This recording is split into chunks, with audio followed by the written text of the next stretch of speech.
Ouvrons notre Bible au livre de Jérémie, chapitre 9. Jérémie 9. L'homme sans Yahweh est mauvais et inutile. L'homme sans Yahweh est mauvais et inutile. Jérémie 9, versets 1 à 11. Le peuple est corrigé. Jérusalem est détruite. La croyance la plus trompeuse dans laquelle s'appuyer est que l'homme est fait à l'image de Dieu Yahweh, comme nous le lisons dans Genèse 1, versets 26 à 27.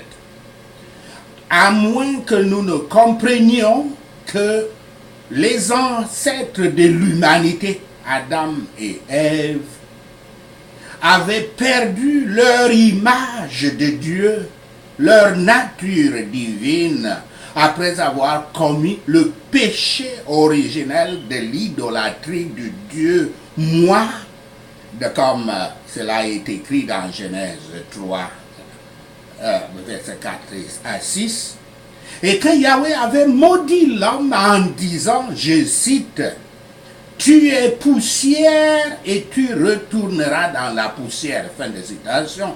Les citations de Genèse 3, verset 19. Nous continuerons à nous tromper que nous sommes à l'image de Dieu. Depuis la chute, la semence d'Ève et d'Adam, l'homme est mortel. L'homme, depuis la chute, l'homme, la semence d'Ève et d'Adam est mortel et méchant par opposition à l'esprit immortel et divin qui était avant sa chute. Il ne retrouverait l'image de Dieu que s'il est né de nouveau en Christ. Dans la même veine de ses conclusions, Jérémie écrira, je cite, « Le cœur est tortueux par-dessus tout, et il est méchant. Qui peut le connaître ?» Fin de citation, citation de Jérémie 17, verset 9. Verset 1. Cette section se termine par une image de la souffrance du prophète Jérémie pour son peuple. Le prophète qui pleure, comme il est appelé, le prophète qui pleure veut que ses yeux deviennent des flots interminables de larmes pour ceux qui souffrent. Verset 2. Dégoûté par les gens spirituellement adultères qui l'entourent, Jérémie souhaite un sursis de sa situation et de son peuple. Versets 3 à 6. Yahweh décrit son peuple comme si perfide que personne ne peut compter sur personne, rendant la confiance et la vraie communauté impossible. Versets 7 à 9. Le seul recours de Yahweh est de raffiner le peuple, comme on raffine l'or, comme on raffine un métal, et comme cela est écrit dans Jérémie 6, verset 37 à 30, Jérémie 6, verset 27 à 30. Donc le seul recours de Yahweh est de raffiner le peuple à cause de leur tromperie et de leurs actions les uns envers les autres. Verset 10 et 11. La punition sera si complète que même la nature pleurera et il ne restera plus que des dragons, un mot qui est traduit ailleurs comme des chacals, des animaux qui prospèrent dans le désert et des démons en réalité.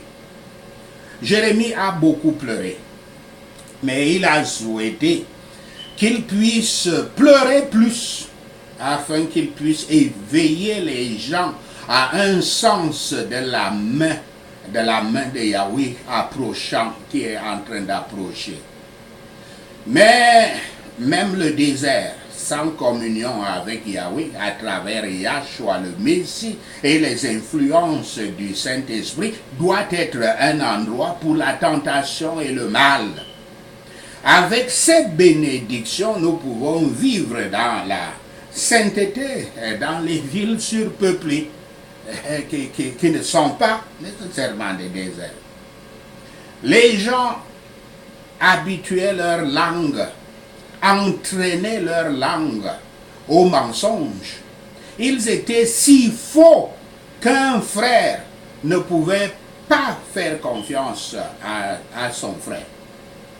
Dans le commerce et la négociation, ils disaient n'importe quoi pour leur propre avantage, même s'ils savaient que c'était faux. Mais Yahweh avait marqué leur péché.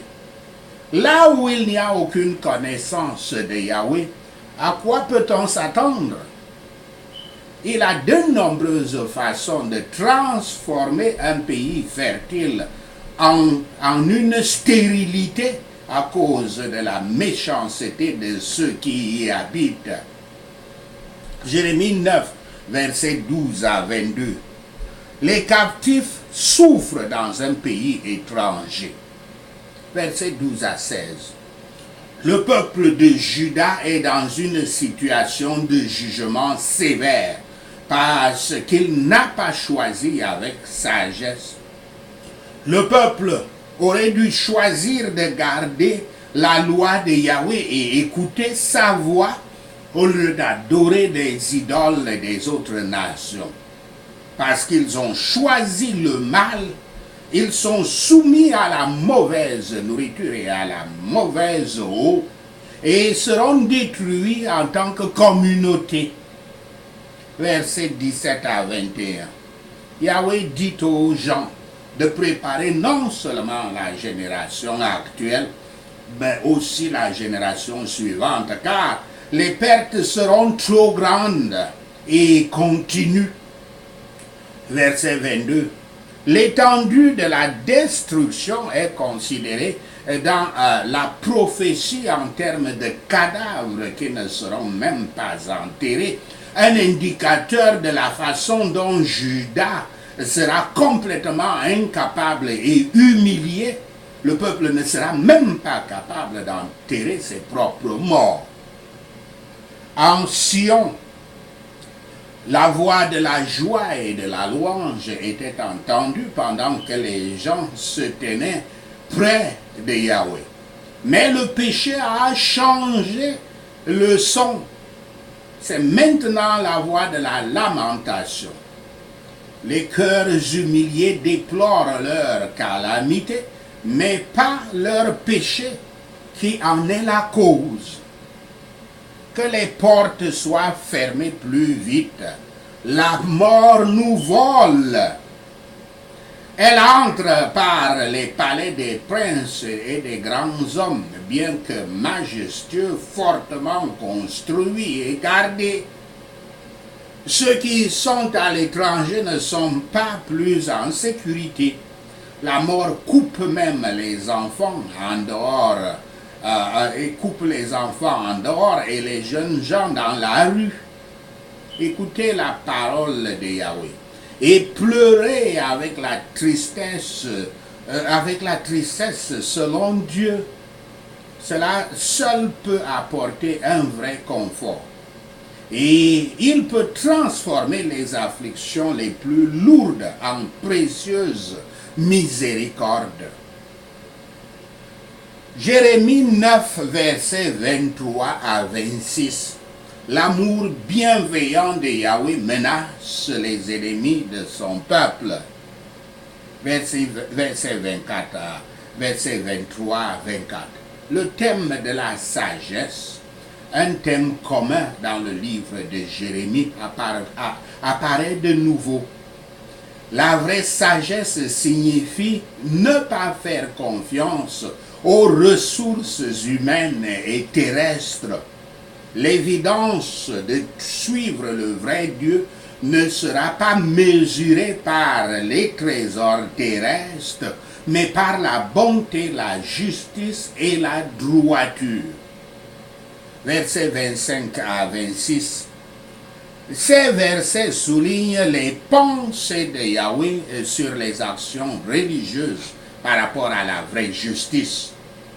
Même les gens qui pensent être de la vraie religion, les circoncis de cœur, comme le texte les appelle, ne valent pas mieux que ceux qui ne sont pas, et tous seront punis également.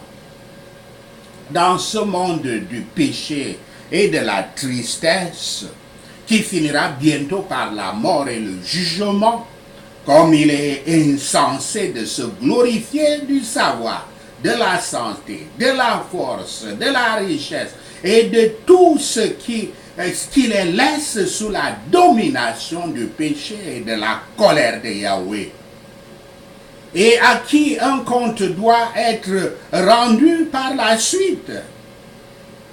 Cela ne fera qu'augmenter leur misère. Ceux-là sont l'Israël véritable qui adore Yahweh dans l'esprit, dans l'Esprit Saint, se réjouissent dans Yahshua HaMashiach et n'ont aucune confiance dans la chair. Valorisons la distinction qui vient de Yahweh et qui durera pour toujours. Cherchons-la diligemment. Sachez ceci et le Seigneur Yahweh vous bénira. Prenons ces points de prière. Prions Jérémie 9. Les gens du monde et les églises mondaines préparent leur langue comme un arc pour tirer des mensonges au nom de Yahshua le Messie. Ce n'est pas par la vérité qu'ils triomphent dans le pays. Au nom de Yahshua le Messie, nous prions. Ils vont d'un péché à l'autre. Ils ne connaissent pas Yahweh. Au nom de Yahshua le Messie, nous prions. Je me méfierai de mes amis. Je ne ferai confiance à personne dans mon clan et ma ville. Au nom de Yahshua le Messie. Car chacun d'eux est trompeur. Et tout ami, un calomniateur. Au nom de Yahshua le Messie. Dans le monde et les églises mondaines, un ami trompe un ami et personne ne dit la vérité au nom de Yahshua le Messie. Ils ont entraîné leur langue à mentir. Ils s'usent eux-mêmes du péché au nom de Yahshua le Messie.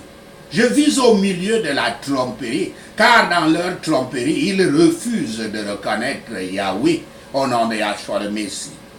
Yahweh Tout-Puissant, raffine-les et teste-les, car quoi d'autre peux-tu faire à cause du péché de ton peuple au nom de Yahshua le Messie? Leur langue est une flèche mortelle, elle parle trompeusement au nom de Yahshua le Messie, je prie.